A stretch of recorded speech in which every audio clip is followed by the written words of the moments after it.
Y'all, get ready for Daryl Brooks 2.0, but this time his name is Sarah Boone, and we're going to talk about it in today's video.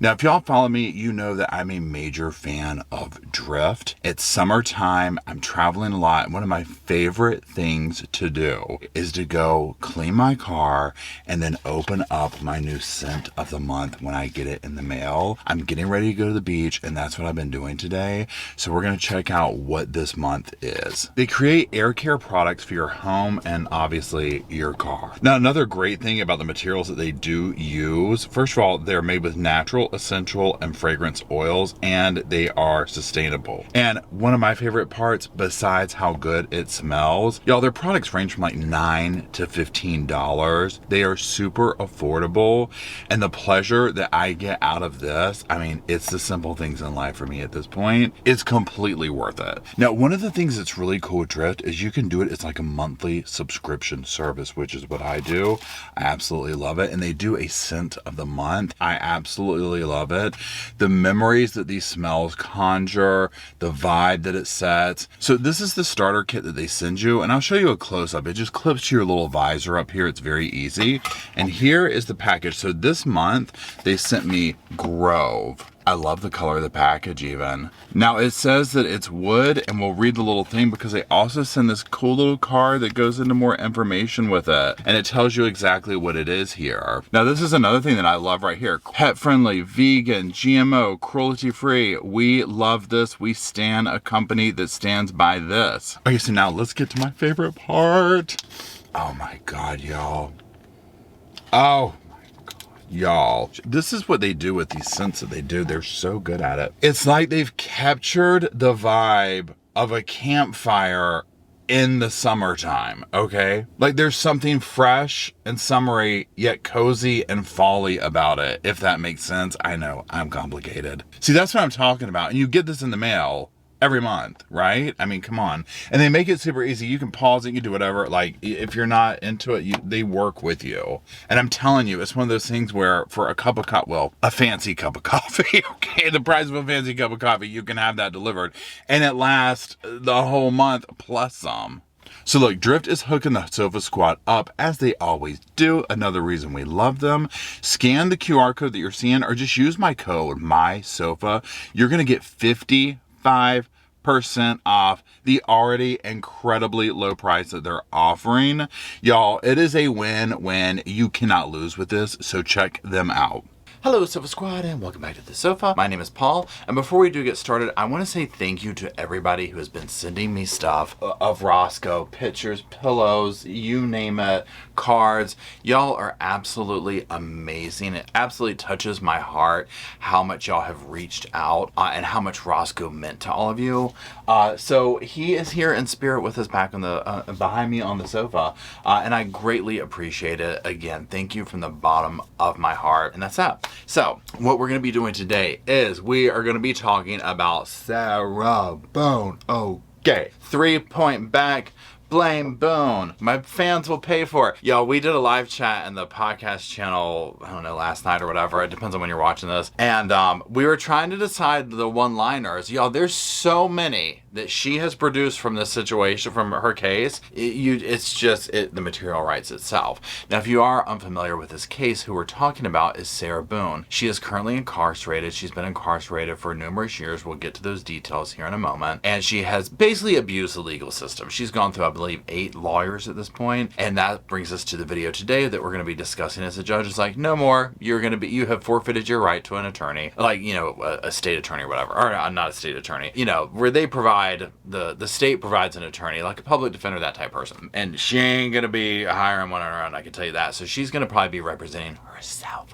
Okay. Now, again, if you're completely unfamiliar with the case, who we're talking about is Sarah Boone, who stands accused of taking the life of her former lover, George. Apparently that day was a good day, according to Sarah. But clearly, evidence shows it was not a good day, okay? So allegedly, after spending the day painting, singing Kumbaya, playing arts and crafts, watching movie trailers, you name it. She somehow convinced George or put him in, I don't know what she did to get him in a suitcase. I would imagine that was going to show that she threw the suitcase around the house, injuring him. And as he begged for her to let him out because he could not breathe, she went upstairs and passed out. And he did not survive the ordeal, unfortunately. And here we stand today. Now, her interview with police the next day did go viral. She seems to have forgotten that she videotaped all of this on her phone, urged the police to look at the evidence on her phone, and they did. She didn't like what they saw, okay? So that's the nuts and bolts of the case, okay? So here we are now. The judge issued an order after her 58-page rant, her last letter that she hand-delivered to him, and he's issued an order and he said no more. So what we're going to do here is we're going to go through this, and we're just going to read parts of the motion. And what I'll do, because some of it is kind of dry, right? It's just like a lot of legal talk and that type thing. I'll skip through parts of it, but we'll go through it. We'll get to the juicy parts, if you will, the parts that stood out to me that are most relevant. So let's go ahead. Let's put it on the screen here. You'll see it next to me. And this is just the first page, here. State of the Florida versus Sarah Boone and order. This cause came before the court on June 28th, 2024 on defense counsel Patricia A. Cashman's Esquire motion to withdraw as counsel filed June 11th, 2024, the motion. The court, having reviewed the motion, having reviewed the court file, having reviewed the audio transcripts from various hearings, have considered the positions offered by counsel Patricia A. Cashman, Esquire, having considered the testimony offered by defendant Sarah Boone, and having considered the positions offered by counsel for state, hereby finds charges on March 23rd, 2020, by way of information, the defendant was charged with second-degree M. Now, again, this is in relation to what she has allegedly done to George that is clearly on video. Now, this is where we'll skip through some stuff. We're going to get into the procedural history. Woo! There's a lot. Okay. Now, this document completely is 16 pages. If you want to read it in its entirety, if you go to the Orange County Clerk down in Florida, not physically down there, I mean, I guess you could, but they're myorangeclerk.com. You can look it up there. And you can read the whole document, as well as her other documents that come out, Florida Post, and like that. We love it. We love it. We love that, Florida. Thank you. So, let's go ahead and get into it. But before we do, if you know, you know. Drinketh from the damn cuppeth, y'all. Sippeth from the cuppeth, I should say. Lord knows we're gonna need it. Okay, procedural history. On February 26, 2020, the Office of the Public Defender, 9th Judicial Circuit, in and for Orange County, Florida, the Public Defender and Attorney 1 was appointed to represent the defendant. March 9th, 2020, the defender moved to withdraw due to defendant retaining private counsel. March 11th, 2020, certain order allowing withdrawal was entered, which withdrew the public defender. April 18th, 2022. So we've jumped ahead 2 years. And as you see, I'm just kind of getting through the nuts and bolts of it. We're not going to read a lot of it verbatim until it gets to like some of the, really juicy stuff.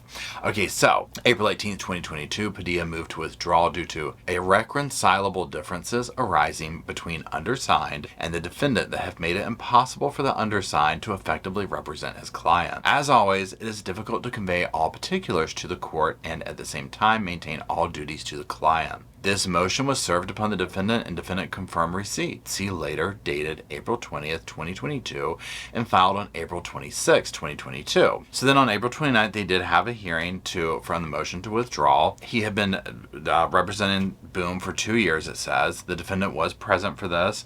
The court advised Padilla that the court had received a letter from the defendant, which seemingly objected to Padilla's withdrawal. Now, this is one thing that Sarah does say in the things, and she is correct. Like, she's like, I didn't get rid of these attorneys. She forced them.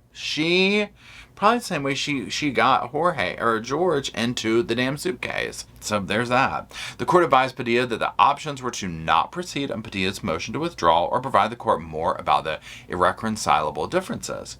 And Padilla requested an opportunity to amend the motion to address those differences. Okay, so then it just talks about they're going into May to hear, the hearing for this and whatnot. And it will say that during that hearing, the defendant testified to a lack of trust between herself and Padilla. Now we go down here to section G where it goes a little bit deeper, and on May 4th it does say that Padilla filed an amended motion to withdraw which supplemented the original grounds, and then it gives two little examples or things underneath. We'll read those. It says the undersigned's relationship with defendant has become adversarial. The aforementioned adversarial relationship has interfered with undersigned counsel's ability to effectively represent his client, especially preparing for trial. Undersigned appreciates the court providing him the opportunity to amend his previously filed motion to withdraw. However, after further researching the issue, undersigned is still under the belief that the specifics of the adversarial relationship may disclose information that may prejudice his client, and as such will stand mute on the specifics. I can only imagine, right? Let's keep going, then I'll give my little 2 cents on that. Okay, so H. On May 6, 2022, Padilla filed a second amended motion to withdraw, which further supplements the original grounds. Go into this. It says, undersigned relationship with the defendant has deteriorated to a point where undersigned counsel can no longer give effective aid and fair representation of Ms. Boone's defense. This motion is in compliance with, and it gives the little case stuff, the rules and stuff like that. And then it goes, rules regulating the Florida bar are present or whether the attorney-client relation has deteriorated to a point where counsel can no longer, let's just scroll down, give effective aid and the fair representation of a defense. Cites where to go. Okay, so moving down to I, on May 10th, 2022, a hearing was held on Padilla's second amended motion to withdraw. The defendant was present. Padilla advised the court that he had no other choice to file the motion due to ethical concerns. I remember that. Defendant confirmed that she wanted to terminate Padilla as her attorney. The state expressed concern of a strategy to allow defense attorney after attorney to represent defendant. The court advised defendant of the state's concern regarding a strategy of defendant being unhappy with every attorney and advised the defendant about the dangers of self-representation. The court appointed public defender number 3, attorney number 3. Now let's pause for a second. And first of all, drink it from the damn cup on that. So here's the thing. First of all, if they only knew then, right? My God, right? We're going back in time. Okay, it's like, this was, plays, right? This is the very beginning. They were just, this is child's play right here. Okay, I'm sorry. But in the live chat, somebody was saying that they watched a lawyer channel that they were saying, basically she's probably asking the attorneys to do stuff that's like, not obviously ethical, right? And then making her look bad. This is speculation. This is me. This is sofa opinion. Again, if you watch me or if you don't, you'll know I'm not a lawyer. I'm not any of that. I literally watch this alongside of y'all with the same information that y'all have access to and form my own little opinions on that. So I'm not trying to sit here and sound like something I'm not, okay? Or that I have some kind of insider information. It ain't like he's out of the sofa, okay? We're just regular old people up in here. Now, here's the thing. Okay, so let's continue on down to J. So June 6, 2022, public defender moved to withdraw due to conflict. The 7th, they allowed the public defender withdrawal was entered. Let's jump down to the 10th, moved to withdraw due to a conflict. It's just, it keeps going. We're at a point, we're at attorney number 4, right? So June 22nd, the certain order allowing the Office of Criminal Conflict and Civil Regional Counsel withdrawal was entered, which withdrew RCC from further representation of the defendant and appointed Mark Counsel and attorney number 5. So we're at number 5, right? So it's like a little switch around real quickly before. We're at number 5 now.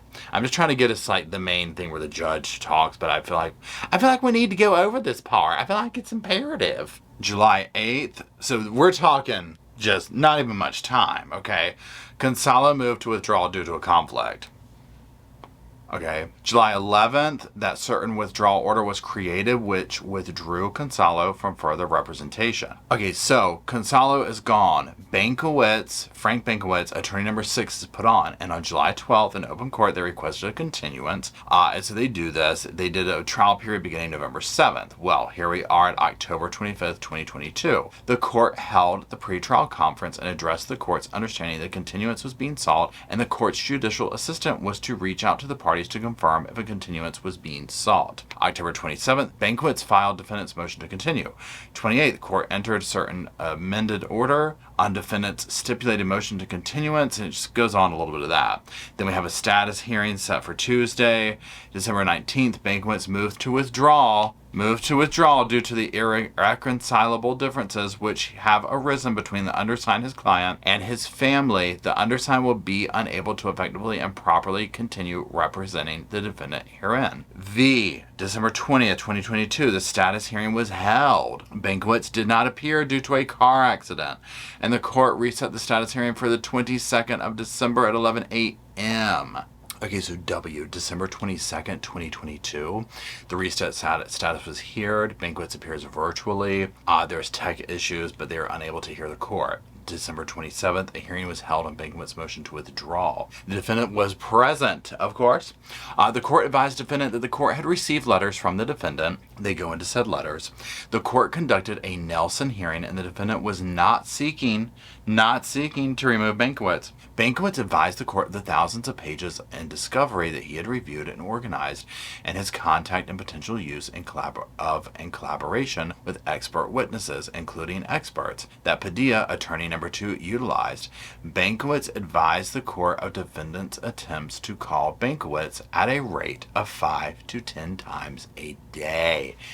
Just remember that, okay? Bankiewicz further advised of his efforts to balance the demands of other clients with the defendant's expectations for communications. In response, the defendant reposted that Bankiewicz's representations were untruths, raised Bankiewicz's prior public reprimands for lack of communication, alleged Bankiewicz's action in this case rose to a similar level, and then sought to remove Bankiewicz. The court pointed out defendant's inconsistent statements within minutes of them being made, and address concerns over defendant's motivations, especially when there is something defendant disagreed with. The court specifically advised the defendant that she is not entitled to an endless line of court-appointed lawyers until you find the one that you personally prefer.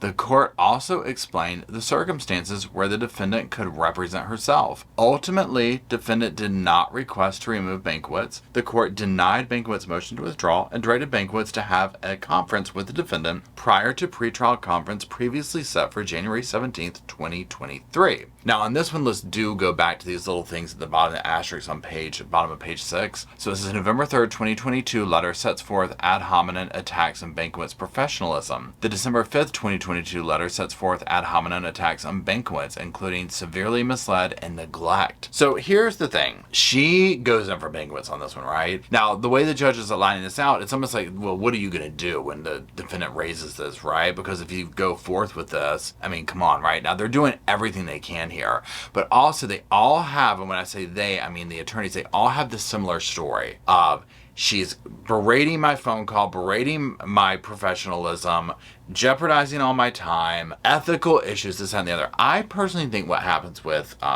Suitcase Sarah is that she has her own reality, and she wants everyone to do that, and she wants everyone to kind of bend the truth a little bit, because that's what she does. She bends the truth. You could literally put a pencil on a desk in front of her and say, "What's in front of you?" and she would say, "A pen." Like, "It's a pencil." "No, it's a writing utensil." "It's a pencil." They'll ask you what it is. "It's a pencil." You see, and you go in circles. She would not admit it's a pencil.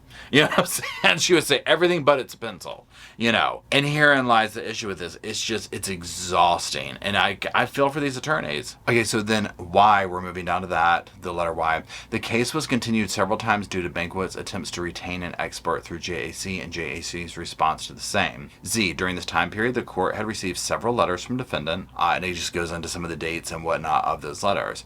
Then we're in double letters, okay? AA, on August 22nd, 2023, Bankiewicz again moved to withdraw due to irreconcilable differences arising between undersigned and the defendant that have made it impossible for the undersigned to effectively represent his client. As always, it goes into that little statement that it always does about, you know, to relay the particulars. Now let's read these little things right here at the bottom of page 7. It says, "See also," and it refers you what to look at for the motions and whatnot. Okay, then underneath that it says January 10th, 2023 letter sets forth ad hominem attacks on Bankiewicz's professionalism and morals. I mean, she goes for anything, right? May 15th, the letter sets forth ad hominem attacks on the court, alleging that Judge Wayne C. Wooten has been monetarily compensated from third parties' use of information that is publicly available. June 29th, 2023, letter sets forth ad hominem attacks on Padilla, which were not raised during either the April 29th, 2022 hearing or during the May 10th, 2022 hearing on Padilla's motions to withdraw as set forth above. So, I mean, this is the thing, and we've seen this again, like with Daryl Brooks, with these defendants who think they know more. And again, some of it works. They are able to drag their feet and make everybody work for what they're doing. I mean, in a sense, they get their way in that way. Please hold. Drink is from the cup of the you knoweth. But the thing with it is, I mean, it's clearly so frustrating, right? It would be one thing if there was a question of guilt. If we felt like that this was one of the things where like, I think this person might be innocent, like they definitely whatever. Now, I'm not saying for anybody to just roll over, right? I 100% get anyone's going to want to fight. You got to tip your hat to her in this way, right? The thing that's so frustrating is the number one, she recorded the crime, okay, from multiple angles and ways, okay? Different timelines of the crime. To then try and talk her way out of it and rip everybody else up around her. Again, people like Sarah, people like Daryl set forth an expectation of others that they themselves could never and would never be able to meet. And that is what really just fries my French fries over that, or however you want to say it. Okay, it really gets me on that because they themselves could never live up to their own expectations, yet everyone else is expected to. They're these horrible people that want so much but are willing to give so little. Let's keep going. Okay, so it says the defendant will not be, we're at the top now, page 8, double I. The defendant will not be satisfied with any attorney unless said attorney does not have a caseload and can dedicate his or her time solely to Ms. Boone's case. You're not going to even get that with a paid for attorney. I'm talking like 6-figure attorneys here that are like, yeah, I'll eat, sleep, and breathe your case. You're going to pay for it, but that's what I'll do. Okay, so the triple I, the best possible avenue is to have the defendant represent herself as no attorney can satisfy her. And again, she's the smartest one in the room, so there you go. Let's get old blame Boone. Blame Boone. Somebody in the comment section responded today, if it was you, claim your family, said, better call Boone. You know that show, Better Call Saul? I love that. I mean, she could get a TV show out of this, please. Hold. Okay, September 8th, 2023. A hearing was held on Banquet's motion to withdraw. The defendant was present for the hearing and was sworn. Banquet addressed the defendant's derogatory statements, dud, buffoon, berating behavior. The court advised defendant that the court had received letters from the defendant, a letter dated August 26, 2023, and it just goes into the filing. After the court's colloquy of defendant and her acquiescence, that word I have a real hard time with, to Banquet's withdrawal, the court granted Banquet's motion to withdraw and appointed Winston Hobson. We're at attorney number 7. Thereafter, status conference was set for October 30th, and after setting these dates, the court pointed out the deterioration of the working relationship between the defendant and Banquet. The court further cautioned that if this becomes a problem on another court-appointed attorney, I'm going to look more closely at what the alleged disputes are. The court further advised that there are certain decisions the attorney gets to make and certain decisions a defendant gets to make. An example, go to trial and or testify. The court cautioned as to defendant's unrealistic expectations regarding court-appointed counsel and reminded the defendant of her right to retain private counsel. Because again, remember, she's talking about her fans will bail her out, her fans will do this. Get your fans to pay for private counsel. Private counsel that will sit here and dedicate their whole time to you. If you've got this fan base talking about across continents, across the damn galaxy, you know, you name it, okay. Damn fans from the damn Milky Way. She's gone damn intergalactic. She's intergalactic. I mean, this one, Daryl Brooks, if you thought he had some ego, I will say he was more turned up, but we haven't seen her in trial yet. I suspect she'll be the same. Her ego already it's like way surpassed Daryl Brooks, and that is not a good thing, okay? I'm a straight A student, okay? It was a good day. You know, I've done so much for George. You know, his family, they don't appreciate me. His probation officer got up and hugged me. She hugged me. Cannot roll my damn eyes. I'm drinking from the damn cup. Y'all already know. I get myself worked up just going over it. Okay, anyways, let's keep going. So, CC. October 30th, the status conference was held. Hobson advised as to his conversation with the defendant and set a status hearing for January 2024. Okay, we're moving along. So it just goes into that. Motion to continue is DD.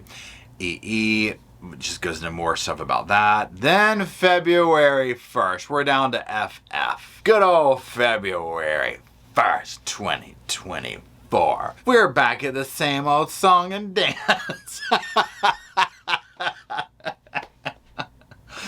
I mean, it's like a nightmare. Like, what are those kind of movies that are like, they just keep repeating themselves? Like, we're in that, right? Hobson moves to withdraw due to irreconcilable differences, including but not limited to ethical considerations.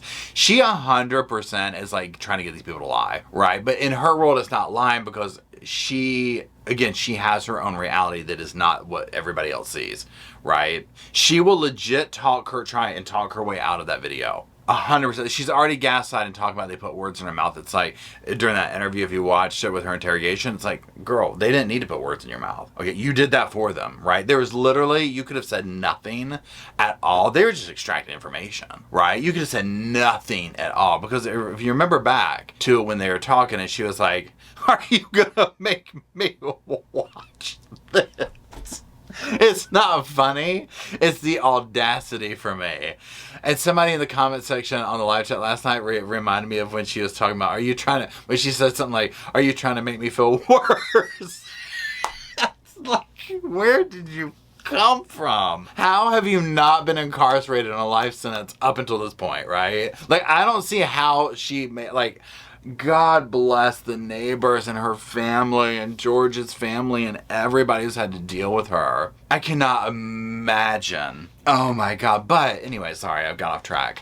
When she's talking about, you know, you trying to make me feel bad? Are you going to do all this? They were basically like, look, you can explain, like, it's here. It was on your phone. Don't you want to see what's on your phone? I think she said. You know, so you can either explain it to us or we can take it for what it is. You know, they were literally giving her a chance. Now, obviously, we know the police are going to try and extract information. They're going to try and get a confession. They're going to try and get as much out. I get that, right? This is a classic case of homegirl should have lawyered up. Almost. I get on her part, on Sarah's part. She walks in. She has that list of questions. She slaps that down on the counter. I've got questions to go over. You know, zero clue she's going to get arrested. Because remember, she doesn't remember that she recorded the crime. This was news to her. You know, news to me? Tell me and we'll both know. I mean, the one-liners. So, but that was news to her. So I understand that she wasn't expecting that. But when the table as soon as they showed her that video, this whole, not intentional, absolutely at that point I would have been like, I need a lawyer. Are you arresting me? And they would have been like, yeah, honey. I mean, clearly, come on, right? But again, she does not understand that it is wrong when someone is begging for their life in a suitcase that you seemingly put them there. But even if you didn't, they're begging for their life. It's clear you've flipped it over, you put it where they can't get out, and then you leave them. That doesn't equate to her. She doesn't get that. Anyways, let's keep going. Gigi. February 9th, 2024, we're at the section GG. A hearing was held on Hobson's motion to withdraw. Hobson addresses a number of issues as for the basis for withdrawing, including disagreements on legal strategy, on what can and cannot be done, a lack of resources, and defendant's demands make her difficult to work with, including defendant taking non-viable legal positions and being unreasonable. So, again, yes. As to a key substantive defense, Hobson advised that the retained and an undisclosed expert is not keeping with what defendant has in mind. Now, I don't know how this part works, but I would guess that when they have experts and stuff like this coming in, Sarah's probably going for a certain defense that doesn't make sense. Whether it's the battered wife thing, whether it's, who knows, right? She's probably concocted this story in her mind because they always do, these defendants like them that just don't, these egomaniacal, you know, just out there situations. It's like they have this narrative that they just feel like is going to get them out of trouble. And it's so obviously not. You know what I'm saying? It's like, it's not going to work. It's not going to work. Here's the thing. If they offered her, I don't know if they offered, I feel like people said they have not offered her a deal. Pretend they went to her for 20 years and we're like, we're going to give you 20 years. Time served. Okay, she's already done them as 5 years, right? That's 15 more years. Now you get in there for good time, this, that, and the other. For good time! You know, Granted, nobody wants to sign up for that, but this is going to be a classic case, in my opinion, my non-professional opinion, of watching someone that could have walked out of prison at a somewhat decent time if they had maybe plead out or gone and said, hey, look, are we willing to plea? Are we willing to do this? Whatever. And turn it into like a life sentence, or, you know what I mean? Like the maximum, or whatever the case is, like where the state's or the court's just going to hit them for everything they can because of what they put them. Because all that she's done right here, if they get a guilty conviction, which I can't see how they wouldn't, they're going to make it worth their time. They're going to make it worth their time and their damn money and resources. Trust on that, okay? Let's keep going. The court advised the defendant that the court had received a letter from the defendant. The court outlined the overriding claims for withdrawal by Padilla, Bankwitz, Hobson, adversarial relationships, lack of satisfaction, inability to meet defendant's desires. The court found that all the defendant's relationships with all court-appointed counsel have deteriorated, such that the defendant and the court-appointed counsel cannot work together. The court advised defendant that although defendant has a right to court-appointed counsel, that right is not unlimited. The court twice advised the defendant that the defendant may not be provided another court-appointed attorney and that the defendant would have to represent, please hold, herself if circumstances similar to Hobson's motion to withdraw occur. Aim and preach. Can I get an amen? Okay. The court further advised the defendant about the dangers of self-representation due to defendant's lack of legal training and knowledge. You know, she was like, hold my beer. She's like, what are you talking about? I've been reading the law library. I know more than y'all at this point. You know that's what she's thinking. She literally was like, I'm getting ready to eat. I'm getting ready to sweep this place up, okay? Yeah, 100%. Defendant never stated that she did not understand that she may not be provided another court-appointed attorney. The court granted Hobson's motion to withdraw and appointed Patricia A. Cashman, attorney number 8. The court is aware of Cashman's extensive experience representing criminal defendants as both an assistant public defender and in private practice, including representing defendants accused of murder, and is widely known to be able and willing to deal and manage difficult clients. Okay, so they're basically saying like that we appointed this woman who she knows she can handle business with somebody like Sarah. Okay, so April 12th they set a hearing. They have a status hearing, all that. Let's go. Court status hearing from there is June 7th. June 7th. Status hearings held. Cashman addressed her dates of availability for trial. Defendant was present for the hearing and sworn. Thereafter, the defendant advised the court to walking out of multiple meetings with Cashman, which was confirmed. Cashman utilizing a pretend judge to oversee the defendant and Cashman, launching multiple attacks on Cashman's professionalism, and providing the court with letters dated June 4th, June 7th, which were filed on June 21st. Cashman advised to her efforts and time spent on the case, so far 20 hours. Cashman addressed disagreements on legal strategy, including defendant attacking importance to issues that may not be legally important. And then in repost, I think that's how you say it, defendant accused Cashman of lies and half-truths. Now let's pause real quick for that. So this is kind of catching us up to where we've seen this and what, right? So this is the thing with Sarah. I mean, it's the same thing over and over and over. It is the same thing over and over and over. And like with this, you know, court-appointed attorney here, where she's just like, I mean, what do you do? And Sarah just goes rambling and rambling. And she has reasons for everything. Well, I did this and I did that and I did that.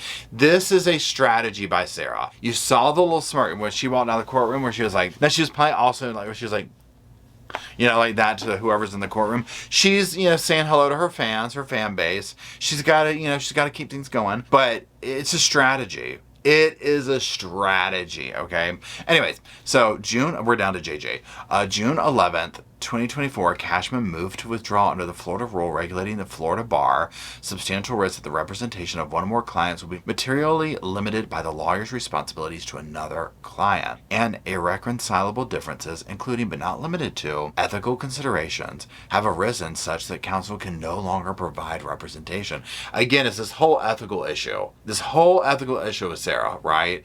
Who knows what she's asking him to do? I mean, God only knows, right? It could be filthy.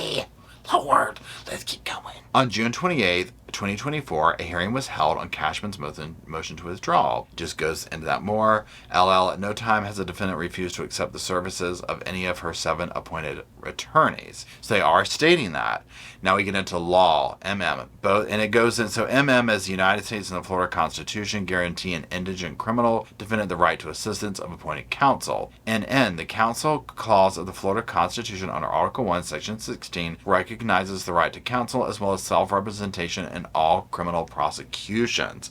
Okay, so now we are to the most important section, forfeiture of right to counsel. A defendant in a criminal case can forfeit a right to court-appointed counsel, it begins. PP.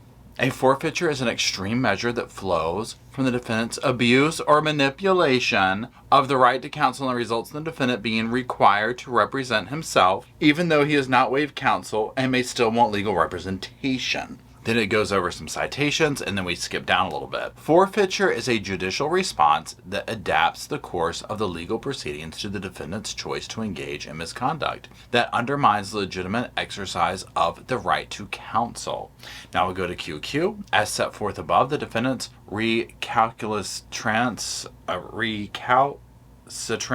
to the attorneys who were not conflicted out, antagonism, hostility, and attacks on the professionalism of Padilla, notably over a year after the fact, see footnote 9 above, of Banquets and of Cashman, and personal attacks on Padilla, Banquets, and Cashman. Each of these attorneys were required to withdraw. I'm glad the judge calls her out here, okay? RR.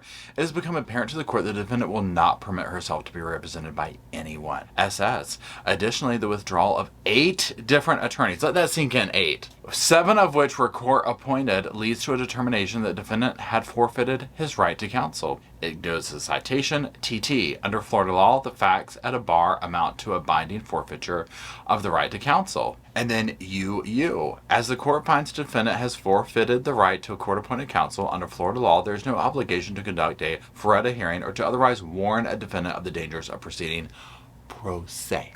Okay. Then we go to waiver by conduct, VV. The court can find a waiver by conduct to the right to counsel. A waiver by conduct requires that the defendant be warned about the consequences of his conduct, including the risk of proceeding pro se. February 9th, the defendant was twice advised that another court-appointed attorney may not be provided. Defendant was advised about the dangers of self-representation on May 10th, that's XX, and then YY is February 9th. The defendant was advised about the dangers of self-representation, ZZ, February 9th. The instant case had been continued 16 times. 16 times, y'all. 8 attorneys, 16 times. Okay, so now we're into AAA. We're into the damn car service. As of June 26, 2024, the case has been pending 4 years, 3 months, and 5 days from the date of the filing of the information on March 23rd, 2020. Y'all, that is insane. That is insane. BBB. Actions speak louder than words. Although the defendant's words seemingly reveal a desire to go to trial, however, as set forth herein, her actions and inability to work with court-appointed counsel are repeated over and over, allowing the defendant to her 8th court-appointed attorney, her 9th attorney overall, will only serve to delay the case further and encourage the defendant to persist in efforts to prevent the resolution of the case on its merits, the concept of which was first brought to the defendant's attention on May 10th, 2022. The defendant complains that Banquets and Hobson failed to meet and communicate, and when the defendant is provided court-appointed counsel who will meet and communicate, the ways and means of meeting and communicating are unacceptable to the defendant. And this is what I'm talking about. Just reading that line right there literally pisses me off. Literally pisses me off, okay? That's the part that just... it flies all over me. But it's so true. Again, she moves the goalpost constantly. It is a tactic. It's what Darrell Brooks did. Let's keep going. So let's get down to let's get down to business, okay? Orders and it judges as follows. Cashman's motion to withdraw as counsel. Granted. As a condition of Cashman's withdrawal, Cashman shall provide the court an order for cause to obtain transcripts of depositions for the 2 witnesses Cashman deposed. Upon completion of the transcription of the depositions transcripts shall be sent directly to the defendant, Sarah Boone, by Cashman at the Orange County Jail. Thereafter, Cashman shall file a notice with the court reflecting that the depositions transcripts were provided to the defendant, Sarah Boone, and such notice shall include the date sent and the addresses of defendant Sarah Boone. Defendant Sarah Boone has forfeited her right to court-appointed counsel. Alternatively, defendant Sarah Boone has, through waived by her conduct, her right to court-appointed counsel. The trial management conference shall remain specifically set for Tuesday, September 24th, 2024. This case shall remain specifically set for trial for the 2-week trial period beginning Monday, October 7th. I already put it in my phone, don't worry. And will not be continued for any reason except by extraordinarily good cause, and such extraordinarily good cause shall not include retention of counsel by the defendant. So he already saw the writing on the wall. He knows this tactic. He's like, now watch, we'll get right up there and she'll be like, I want an attorney. I'm going to hire an attorney. Or whatever. Sorry, girl. We going to court. Okay, it's time to go. Okay, let's keep going. Any and all pre-trial motions in this case must be filed no later than the close of business on Monday, July 22nd, 2024. So this is right around the corner. She effed around. So what this whole thing said, she effed around and found out. Okay. Done in order in chambers at Orlando, Orange County, Florida, this 28th May, day of June 2024. The judge signs it, obviously. It goes forth to the very end here. Okay. So here's the thing. Like I've said throughout the video, and again, I'll just go ahead and, reiterate this again. I'm not a lawyer. I'm not a professional, right? These are just sofa opinions and speculations. But this is a tactic. It's what she's doing. She thinks she's sweeping the floor up. She thinks she can talk her way out of it. She thinks she can manipulate. While it is entertaining for us to watch, right? Because this is what Daryl Books, where it's like you're watching someone who lives in an alternate reality think that they are able to, manipulate their way out of it, when it's quite the opposite, right? And we're watching the same thing take place. I think this is probably almost 5 years worth of her getting to this point that she wanted to do, and it's just a little tactic that she does. Her motive operandi is to just put down, insult, trash everyone in her wake, right? She's a miserable human being. She was miserable when she was out in the streets drinking and doing whatever her and Georgia did. She's miserable being sober, incarcerated. She's just a miserable person inside and out, and it shows, right? I would imagine we're getting ready to see somebody who's going to utilize this time in the court to take out personal vendettas on George's family, to trash George, to prop herself up. Oh, you name it, we're probably going to see it, right? Now, again, I don't know her. I don't know her defense. This is a sofa speculation. Who am I, right? I'm just sitting here in front of a sofa with a camera and, a little bit of a personality disorder. You know what I'm saying? Lord, sitting here talking to the camera. I mean, who am I to speak about anything, right? But I mean, for real though, I just think she's going to drag it out completely, And I think that's just, it's just what's going to happen. I think she's going to be shocked when she's found guilty. I think she's probably holding out. This is just a tactic. She can stall and do this and whatnot and think that it's going to work. And once she's convicted, again, this is the assumption that will happen, and she's forgotten about, because if you follow me following this case, I think that she loves this attention. I think it's the most attention. This is the most recognition she's ever received in her life, and that's really sad and a little bit pathetic, okay? Because it's at the hands of someone losing their life, you know what I'm saying? So, what are we to do? But sit back and watch it unfold. And that we will.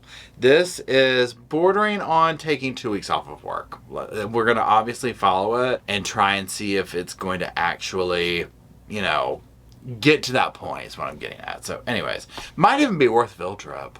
I'm sitting here, my little sofa cylinders are spinning. We'll revisit that. But anyways, for now, let me know what you think down in the comment section. If you've watched this whole video, God bless you. I appreciate it. And that's it. Drop some little sofas off down in the comment section for myself, Roscoe, and Spirit to come and hang out, talk about all these cases, Sarah Boone, you name it, that we do discuss here. And until we meander down there and do that, We'll see y'all soon. Hey, I just want to give another shout out to Drift. Thank you so much for helping me with this video. Be sure and check them out in the description box below. Use my code MYSOFA. I just wanted to say thank you again for watching the whole video, and also thank you for being part of the Sofa Squad. Special thanks to all the Patreon members, channel members from both of my channels, everybody who likes, shares, subscribes, comments in the comment sections. It helps the channel out so much. Now, don't forget, I do have that other channel, the podcast channel. That's where we go live, we hang out, we talk. We have kind of sort of a schedule, but just be sure and check it out. I'll put it up here on the screen. Also, if you're looking for merch, be sure to check out my Teespring store. I'll put that up here. And then, like I said in the beginning of the video, if you want to follow me and Roscoe on the Instagram, go on, check it out. It's right here on the screen again. But once again, thank you very much. I really appreciate you being part of the Sofa Squad, and I'll see you in the next video.